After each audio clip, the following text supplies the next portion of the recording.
Welcome to Mansoor channel. இன்றைக்கி ரொம்பவும் சுவையான ஒரு சுறா புட்டு தான் வந்து பண்ண போகிறோம். வாங்க அதை எப்படி பண்ணுறதுன்னு பார்க்கலாம். நான் வந்து இன்றைக்கி ஒரு 1/2 கிலோ அளவுக்கு சுறா வந்து வாங்கியிருக்கேன். இது வந்து பார்த்திங்கன்னா நம்ம நார்மல் வாட்டரில் நல்லா தண்ணி கொதித்த உடனே இந்த மீன் வந்து ஆட் பண்ணிடுங்க. ஆட் பண்ணிவிட்டு அந்த மேலே இருக்க ஸ்கின் வந்து லைட்டாக உங்களுக்கு பிரிஞ்ச மாதிரி வரும். அந்த ஸ்டேஜில் நீங்கள் அடுப்பை ஆஃப் பண்ணிவிட்டு இந்த மீனை வந்து தனியாக ஒரு பிளேட்டில் எடுத்து வச்சுக்கோங்க. பாருங்கள், அதோட மேலே இருக்க ஸ்கின் வந்து பார்த்திங்கன்னா நம்மளுக்கு மணல் மாதிரி இருக்கும். அதனால் ஸ்கின்னை ரிமூவ் பண்ணிவிட்டு உள்ளே இருக்க சதையை மட்டும்தான் நம்ம இன்றைக்கி யூஸ் பண்ண போகிறோம். அந்த ஒயிட்டாக இருக்குது பார்த்திங்களா, இந்த இடத்த மட்டும் தான், மேலே இருக்கிறதுல லைட்டாக எடுத்தாலே உங்களுக்கு அந்த ஸ்கின் வந்து வந்துடும். பாருங்கள், இது மாதிரி தனியாக ஒரு பிளேட்டில் எடுத்து வச்சுக்கலாம். இப்போ அந்த உள்ளே இருக்கிற முள் வந்து நம்ம எடுத்துக்கலாம். இதில் வந்து பார்த்திங்கன்னா முள் வந்து நம்மளுக்கு ரொம்ப இதுவெல்லாம் இருக்காது. அது எப்படின்னா உங்களுக்கு நம்ம எலும்பு சாஃப்ட் எலும்பு இருக்கும் இல்லைங்களா, அது மாதிரி பாருங்கள் இப்படி தான் இருக்கும். அதில் முள் வந்து நம்மளுக்கு நார்மல் மீனில் வர மாதிரிலாம் இருக்காது. ஒரு திக் எலும்பு மாதிரி இருக்கும். அதை வந்து நம்ம தனியாக எடுத்துக்கலாம்.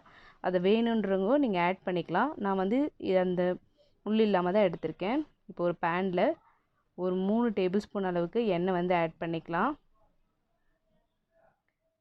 எண்ணெய் வந்து நல்லா சூடாகட்டும்.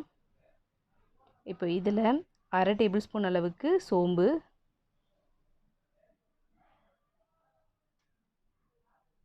சோம்பு நல்லா பொரிஞ்சதும் நான் வந்து ஒரு 20 பல்லு பூண்டை வந்து நல்லா பொடியாக கட் பண்ணி எடுத்திருக்கேன்.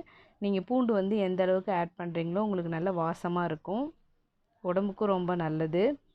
இப்போ இது கூடவே நான் வந்து சின்ன வெங்காயம் வந்து 1 கப் அளவுக்கு நல்லா பொடியாக கட் பண்ணி எடுத்திருக்கேன். அதையும் சேர்த்து நம்ம நல்லா வதக்கிக்கலாம்.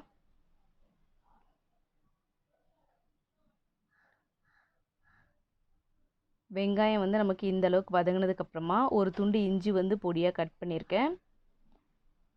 3 பச்சை மிளகா அதையும் பொடியாக கட் பண்ணிவிட்டு நல்லா வதக்கி விட்டுடலாம்.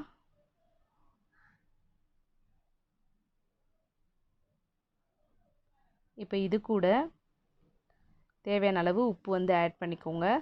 ஆட் பண்ணிவிட்டு 1/4 டேபிள் ஸ்பூன் அளவுக்கு மஞ்சள் தூள் ஆட் பண்ணி நல்லா மிக்ஸ் பண்ணி விட்டுடலாம். நீங்கள் பச்சை மிளகாய் வேண்டான்னு நினைக்கிறவங்க மிளகா போடாமல் இந்த மஞ்சத்தூள் ஆட் பண்ணும் போதே அதில் கொஞ்சமாக வந்து மிளகு தூள் கூட ஆட் பண்ணிக்கலாம். இப்போ கொஞ்சமாக கருவேப்பிலை வந்து ஆட் பண்ணிவிட்டு நல்லா மிக்ஸ் பண்ணி விட்டுடலாம்.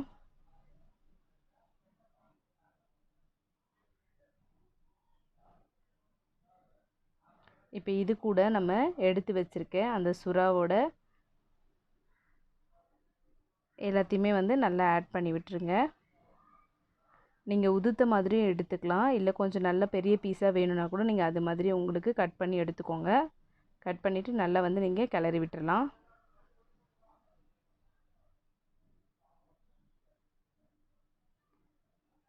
இப்போ இதில் நான் வந்து ஒரு டேபிள் ஸ்பூன் அளவுக்கு மிளகு தூள் வந்து ஆட் பண்ணுறேன். ஆட் பண்ணிவிட்டு நல்லா மிக்ஸ் பண்ணி விட்டுடலாம். ஆல்ரெடி நம்ம வந்து சுறா வந்து வேக வச்சு தான் எடுத்திருக்கோம். அதனால் வந்து ரொம்ப வந்து நீங்கள் வேக விட வேண்டாம். நம்ம இதில் ஃப்ரை பண்ணும்போது அதில் இருக்கிற தண்ணி வந்து லைட்டாக இருந்துச்சுன்னா அது வந்து உங்களுக்கு ட்ரை ஆகிடும். அந்த சுறாவோட ஸ்மெல் வந்து உங்களுக்கு இருக்காது.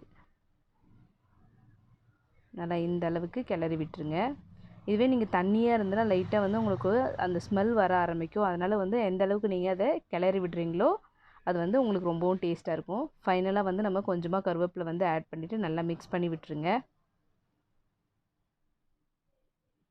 பாருங்கள், ஒரு சூப்பரான சுறா புட்டு வந்து ரெடி ஆகிடுச்சு. இதை வந்து பால் கொடுக்குறவங்க தாய்மார்கள்லாம் வந்து பார்த்திங்கன்னா அதே வாரத்தில் ஒரு வாட்டி எடுத்திங்கன்னா நல்லா வந்து பால் சுரக்கணுவாங்க. அதனால் அவங்களுக்கு அதிகமாக செஞ்சு கொடுக்கலாம். இந்த ரெசிபி உங்களுக்கு பிடிச்சிருந்தா உங்கள் வீட்டில் ட்ரை பண்ணி பாருங்கள். ட்ரை பண்ணி பார்த்துட்டு எப்படி இருக்குன்னு கமெண்ட் பண்ணுங்கள். உங்கள் ஃப்ரெண்ட்ஸ்க்கு ஷேர் பண்ணுங்கள். சப்ஸ்கிரைப் பண்ண மறந்துடாதீங்க. தேங்க்யூ.